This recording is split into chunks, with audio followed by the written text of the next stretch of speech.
अस्सलाम वालेकुम दोस्तों।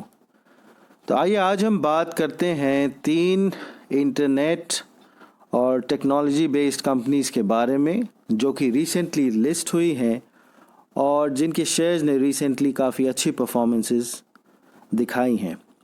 तो सबसे पहले आइए हम बात करते हैं रूट मोबाइल के बारे में।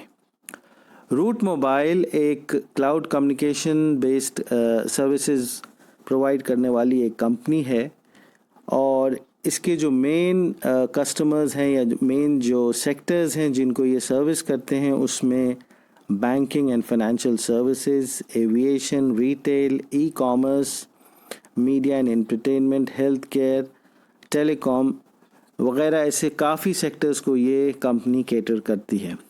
इस कंपनी के अगर कुछ मेन क्लाइंट्स के बारे में हम बात करें तो उसमें फेसबुक, गूगल और सैमसंग जैसे नाम आते हैं।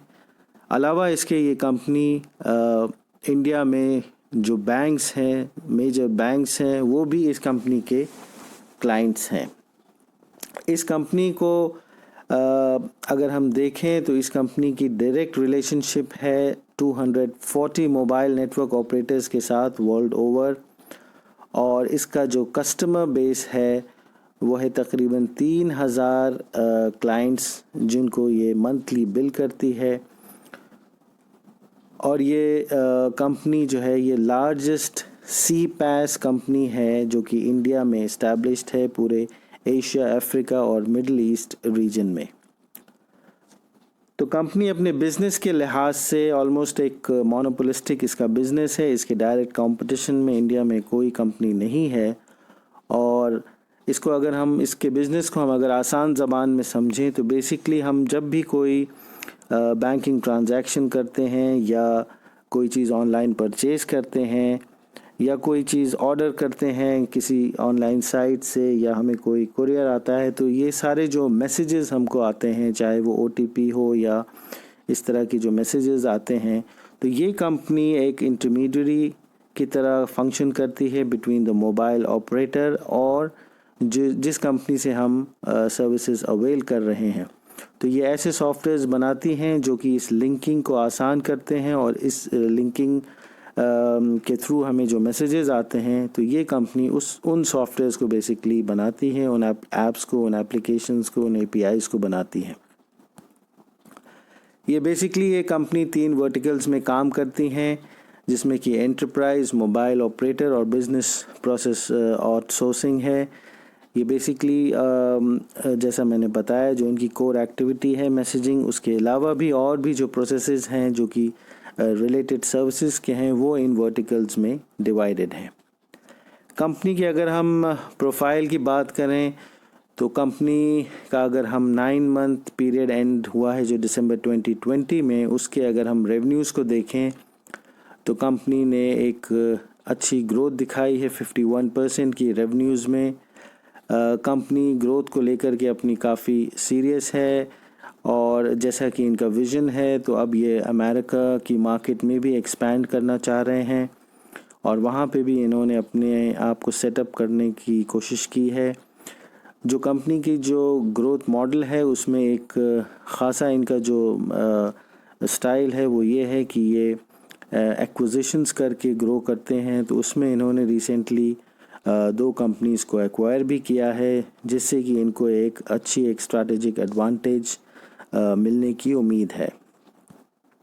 अगर हम इस कंपनी के फाइनेंशियल फिगर्स की बात करें तो हम ये पाते हैं कि 2017 ऑनवर्ड्स कंपनी का रेवेन्यू ईयर ऑन ईयर काफ़ी अच्छी ग्रोथ दिखाई है। हालांकि प्रॉफिटेबिलिटी में कंपनी उस तरह से ग्रोथ नहीं दिखा पाई, मेनली क्योंकि एक ग्रोथ फेज़ में है कंपनी।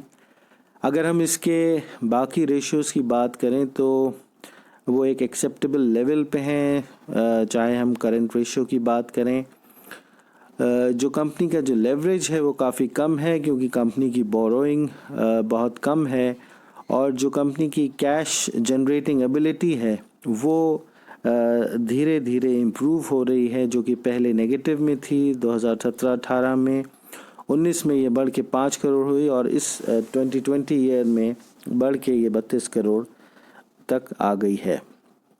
अगर हम इस कंपनी के शेयर परफॉर्मेंस की ट्रैजेक्टरी को देखें तो ये सितंबर 2020 में ये लिस्ट हुई है कंपनी तकरीबन 600 के प्राइस पे, और आज इसका शेयर ट्रेड कर रहा है 1600 के रेंज में, 1600 प्लस 1700 तकरीबन की रेंज में ट्रेड कर रहा है। तो हम ये देखते हैं कि इस कंपनी के शेयर्स ने एक बहुत अच्छी ग्रोथ दिखाई है बड़े ही शॉर्ट टाइम में, और इन्वेस्टर्स का और मार्केट का और FIIs या AIs ने इसमें काफ़ी होप और इस शेयर्स को लेकर के काफ़ी इसमें लोगों ने होप दिखाई है।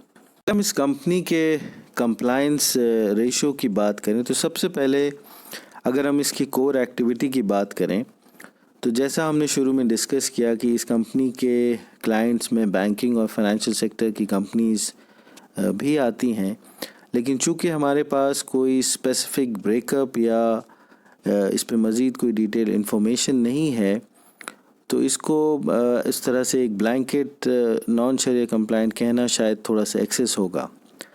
अलावा उसके जो इसके बाकी जो रेशियोज़ हैं कंपनी उसमें कंप्लाइंट पाई गई है। जो कंपनी की नॉन शरिया कंप्लाइंट इनकम है वो काफ़ी कम है compare to its total income, जिसके चलते इसका जो प्योरिफिकेशन रेशियो है वो आता है 0.5% का। तो अगर हम इस लिहाज से हम देखें तो इस कंपनी को हम जो पैरामीटर्स हैं हमारे उस पे इस कंपनी को हम कंप्लाइंट पाते हैं, लिहाजा इस कंपनी को इंशाल्लाह शरिया लिहाज से इन्वेस्टमेंट के लिए कंप्लाइंट माना जाना चाहिए। जो हमारी अगली कंपनी है वो है हैप्पीएस्ट माइंड। हैप्पीएस्ट माइंड जो है वो एक कंपनी है जो कि सॉफ्टवेयर डेवलपमेंट में है। अगर हम इसके रेशियोज़ की बात करें other than the core activity, तो हम ये पाते हैं कि कंपनी की जो डेट है वो टोटल एसेट से 33% से ज़्यादा है, तो ये कंपनी उस रेशियो को फेल करती है। अलावा उसके ये net fixed asset to total asset का जो रेशियो है ये कंपनी उसको भी फेल करती है। तो इसलिए कंपनी शरिया लिहाज से जो जिन पैरामीटर्स को हम फॉलो करते हैं उस पे ये कंप्लाइंट नहीं मानी जाएगी।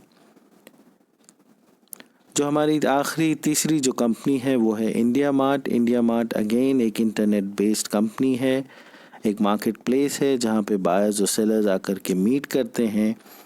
तो कोर एक्टिविटी के लिहाज से तो कंपनी कंप्लाइंट है, मगर ये कंपनी जो टोटल शरिया कंप्लाइंट इन्वेस्टमेंट टू एसेट का जो रेशियो है ये कंपनी उसको मीट नहीं कर पाती है, और वहाँ भी ये कंपनी का जो टोटल इन्वेस्टमेंट है नॉन शरिया कंप्लाइंट इन्वेस्टमेंट सोर्सेज में, इंटरेस्ट बेस्ड सोर्सेज में, वो 33% से ज़्यादा है।